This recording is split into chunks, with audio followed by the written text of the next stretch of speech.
Low rarity characters in Sword of Convallaria are actually really good. There is a lot of low rarity units you can be using to clear content in this game. So today I want to talk about two mages specifically that are really strong and that you can already check on our spreadsheet. If you're interested in that, we have not only low rarity characters with the skills but also all of the SSRs with the recommended skills. The link is of course in the description as usual. But today I'm going to be talking about two ice mages that are really strong for CC and for crowd control, and that is the Darklight Ice Priest and the Papal Ice Priest. Now both are level 1, so I want you guys to tell me which one you prefer that I level up, so I showcase on stream, right? So I showcase on my videos. I might be going with this guy mostly because he's Papal stays, so we can go with Suppression, Beryl, Call, Angel, and form more or less a team even with Divine Grace in there, right? I think I'll go with this one, but do let me know if you guys prefer Darklight or Papal Ice Priest, and I will level up one of the two.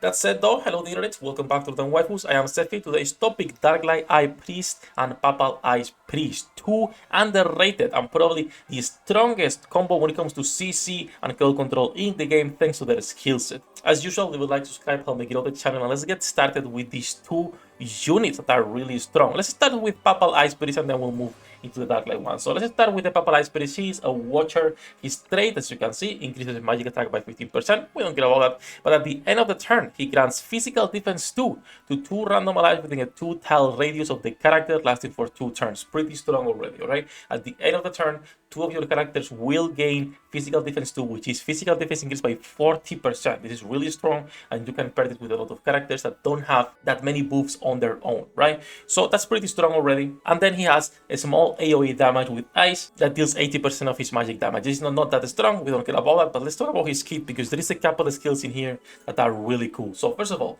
rank 1, we start seeing why they are so good, why these two characters are actually so good.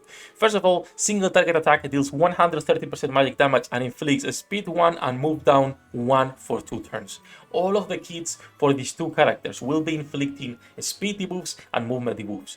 This is good because you can pick on the enemies. You can be slowing down 2-3 enemies and leave only one that moves fast. So you can be picking enemies one by one while your mages keep debuffing the other ones, okay? And this is really strong. Now, Sefhi, this is a 1-2 range, not that big, yes, but they have multiple skills that can do this, meaning you will be able to apply this to multiple units and even freeze them depending on what debuffs they have. So pretty strong to begin with. Speed 1 down, move 1 down, pretty good, 2 turns. This is a cost 1, no cooldown, meaning you will be able to actually spam this. The other skill is defense buff. It's not bad, but we already have that on the passive. This grants physical defense 2 to all allies within the target location and immunity to defense attribute debuff. This is great, but again, the offensive part is a lot better considering he also does this with his trait, even if it's only to 2 characters, right, to 2 allies.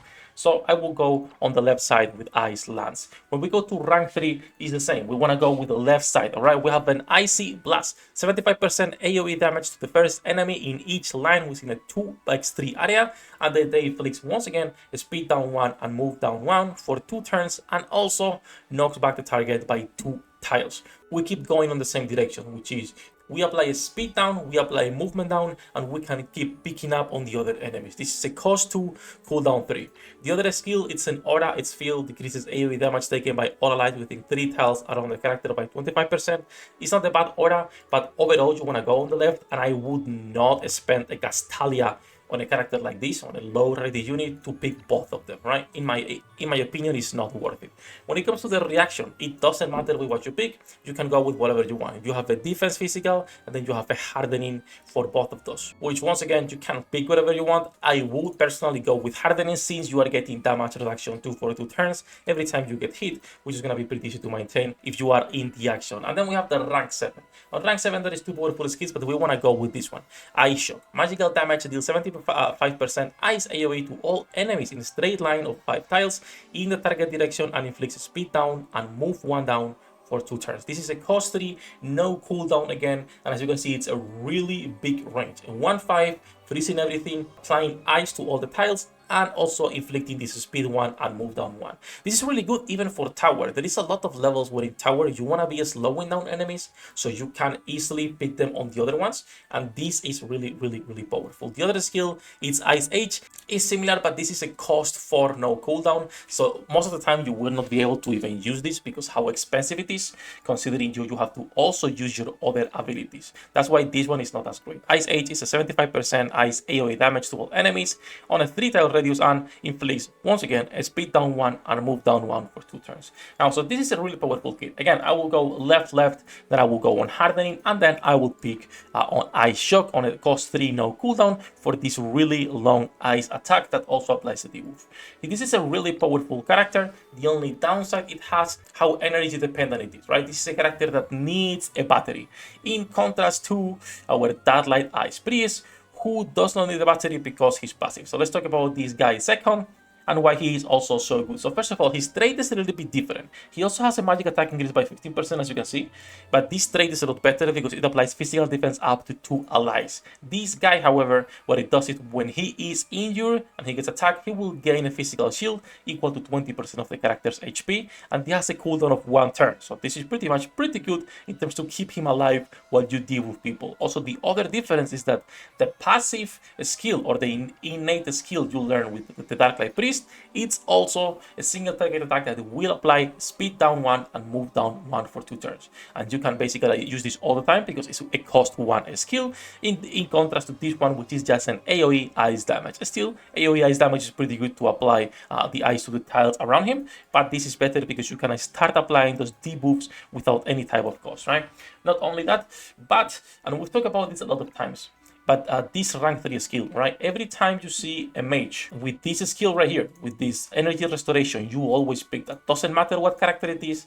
If they have on the key that skill, you pick it. Same for Samantha here. Like any mage in the game always uses that skill because how powerful it is. We'll talk about it in a second. Let's start with the rank 1, and just like the other character, you actually want to go on the left. In this case, actually, it doesn't really matter. You could actually go for the support skill in this case, even though the ice cone is pretty strong, since it's an ice and AoE damage dealing 80% attack. The other skill is literally the same as the other priest, granting physical defense to all allies and immunity to defense attitude debuffs lasting 2 turns. This is a little bit better, however. This is a cooldown of 3 turns, but it's an AoE in contrast to applying it to only 2 characters. So if I come here and I go to this one, as you can see, this area is a lot smaller in comparison to our new priest that is applying this on a 0-3 range from himself. So pretty strong. Moving into rank 3, like I was going, energy restoration, it's a must on every character. All right, if you see this skill, you pick it because you are recovering an extra energy at the end of the turn, and if you have 0 energy, you recover 2. This allows you to become a battery and a debuffer. He is an energy battery for himself, meaning you can spam a lot more skills and keep the enemy's debuff, in contrast to the Papal Ice Mage, which will have a problem actually keeping up with so much energy consumption, right? So the other skill, which is the Ice Armor, you can completely ignore this. This is just a more physical shield. I don't think it's worth it. When it comes to the rank 5, the reactions, we go back to the same thing. It does not matter which one you pick. Pick one, it's fine, right? Honestly, both are pretty decent, so just pick whatever feels good for you, and that's about it. I would probably go with this defense since he's gonna be always close range or close to your tank, so he can keep applying this pressure and these debuffs. So getting physical attack protection is always nice. And then when it comes to the rank 7, the last skill, once again, we want to go into the left side. And in fact, this is one of the strongest ones because this is a magical damage skill that will deal 80% damage, but this inflicts move down 3 for 2 turns. And if the target already has a move down debuff, it will be frozen for 2 turns. This is a cost 2, cooldown 3. Meaning the moment you apply your basic skill, which will cost you 1, and you are recovering 1 energy on next turn, just basic with your basic passive, you can the next turn, freeze him in place with this skill on a cooldown of 3. This is really strong for specific enemies on the tower that are stronger than others. So for those mutant enemies that, you know, are always one-shotting you, or for the strongest bosses in the tower. Like right now, we're fighting against Leonid, for example, in the tower. He's a pain in the ass. You can freeze him as well. So this is really, really powerful. Honestly speaking, I think both are really good. I'm not sure which one I want to level up. Do let me know in the comments which ones you guys want to see in action, and I will level that one. I am leaning towards the Darklight Ice Priest because the energy restoration. I think energy restoration is always something that's super important, and that is the reason as to why Beryl can keep up her damage output so constant and so good, because she also has that energy restoration at the end of the turn. So do let me know which one you guys prefer me to level up. I will do that, and then I will showcase it on tower, clearing one of the higher levels. But that's gonna be it for this one. Just a short video talking about both Ice Priests, which are underrated crowd control characters. That said, thank you to my patrons for making this content possible. As usual, love you all guys. Good luck with your pool dinner rates, and see you in the next one. 役立たずは楽園から追放するのみ。ブランとノワールのショータイムです。天地万物を切るとはこういうことだ。